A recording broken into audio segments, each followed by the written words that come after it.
இயேசு காவியம் பெத்லகேம் தொழுவத்தில் எளிமையாக பிறந்த இயேசு கிறிஸ்து உலகிற்கு இறைவனின் அன்பும் மீட்பும் வெளிப்பட்ட தருணமாக விளங்கினார்.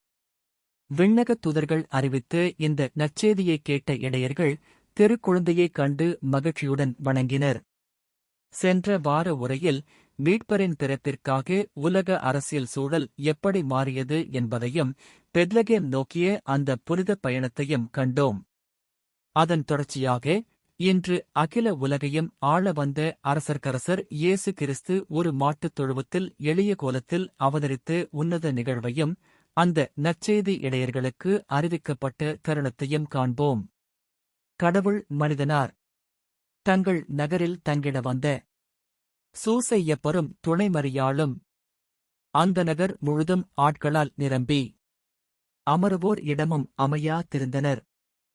சத்திரங்களியும் சனத்திரள் வழிந்தது. அதனால் மரியாள் ஆனிரை தொழுவில் வைக்கோல் பரப்பி வந்து தங்கினாள்.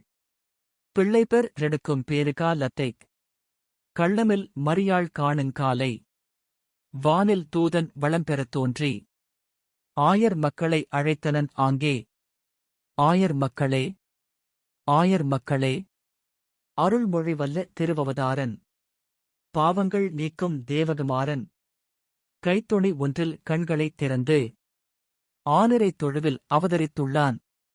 ஆண்டவர் குமாரன் அவதரித்ததனால் ஆண்டவர் மகிமை அதிகரித்துள்ளது. அவரது கருணை அமையப் பெற்றோர் அமைதி பெறும் நாள் அருகினில் வந்தது என்றது கேட்டு இசையொலி பரப்பி வானோர் சேனை வாழ்த்திய தாங்கே ஆயர் மக்கள் அனைவரும் ஒன்றாய் ஆனிரை தொழுவினை அறிய நடந்தனர். தன்னொளி பரப்பும் தகைசால் மைந்தனைக் கண்ணால் கண்டு களித்தனர் ஆயரே. யோசேப்பும் மரியாளும் பெத்லகேம் நகருக்குள் நுழைந்தபோது அந்த ஊர் மக்கள் கூட்டத்தால் நிரம்பி வழிந்தது. உரோமாபுரி பேரரசர் அகஸ்துஸ் ராயர் இட்ட மக்கள் தொகை கணக்கெடுப்பு ஆணை காரணமாக திரளான ஜனங்கள் அங்கு கூடியிருந்தனர்.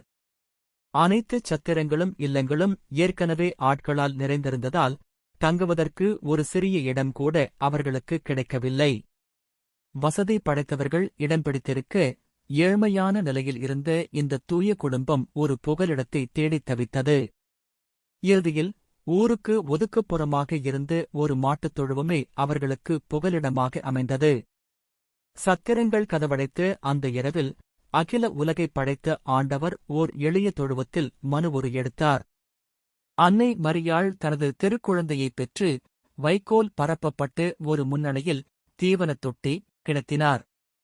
விண்ணகத் துதர்கள் போற்றும் அந்த பாலகன் ஏழ்மையின் அடையாளமாக தாழ்ச்சியுடன் அவதரித்தார்.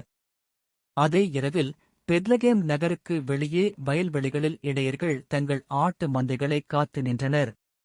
அவர்கள் எளிய மனிதர்களாக இருந்தாலும் இறைவனின் நற்செய்தியை முதலில் கேட்கும் மாபெரும் பாக்கியம் அவர்களுக்கு கிடைத்தது. திடீரென்று வானில் ஒரு தேவதூதர் ஒளிமயமாக தோன்றி அந்த இடையர்களை தனது அருண்மொழியால் அழைத்தார். ஆயர் மக்களே, ஆயர் மக்களே என்று தூதர் விளித்தபோது அவர்கள் பெரும் வியப்பிலும் அச்சத்திலும் ஆழ்ந்தனர்.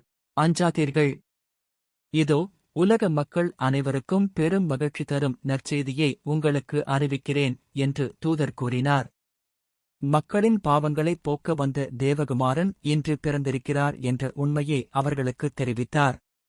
தொழுவத்தில் அவதரித்துள்ள அந்த பாலகன் மக்களின் துயரம் போக்கும் உன்னத தெய்வம் என்பதை வானதூதர் சான்று பகர்ந்தார். ஆண்டவர் குமாரன் அவதரித்ததால் இறைவனின் மகிமை பூமியில் அதிகரித்துள்ளது என்று அவர் போற்றினார். இறைவனின் கருணை அமைய பெற்றோர்க்கு பூமியில் அமைதி உண்டாகுக என்று தூதர் வாழ்த்தினார். இந்த நற்செய்தியைக் கேட்டவுடன் வானில் திரளான வானதூதர்களின் சேனைகள் தோன்றி இன்னிசை பாடினர். தூதர்களின் இந்த விண்ணகப் பாடலைத் தொடர்ந்து இடையர்கள் ஒருவருக்கொருவர் பேசிக்கொண்டு தூதர் சொன்ன அந்த அற்புதத்தைக் காண விரைந்தனர். அவர்கள் அனைவரும் ஒன்றாகச் சேர்ந்து பெத்லகேம் தொழுவத்தை நோக்கி நடந்தனர். அவர்கள் தொழுவத்தை அடைந்தபோது தூதர் சொன்னது போலவே ஒரு பாலகன் முன்னணையில் கிடத்தப்பட்டிருப்பதை நேரில் கண்டனர். அந்த திருக்குழந்தையைக் கண்டு அவர்கள் அகமகிழ்ந்து வணங்கினர். முன்னணியில் ஒளிவீசும் அந்த பாலகனைக் கண்ட இடையர்கள் தங்கள் மகிழ்ச்சியை ஒருவருக்கொருவர் பகிர்ந்து கொண்டனர். இறைவனின் வார்த்தை தங்களுக்கு தெரிவிக்கப்பட்டபடியே நிறைவேறியதை எண்ணி அவர்கள் களிப்படைந்தனர். மரியாளின் பணிவும் யோசேப்பின் பாதுகாப்பும் இடையர்களின் விசுவாசமும் அந்த தொழுவத்தை ஒரு புனித தலமாக மாற்றின.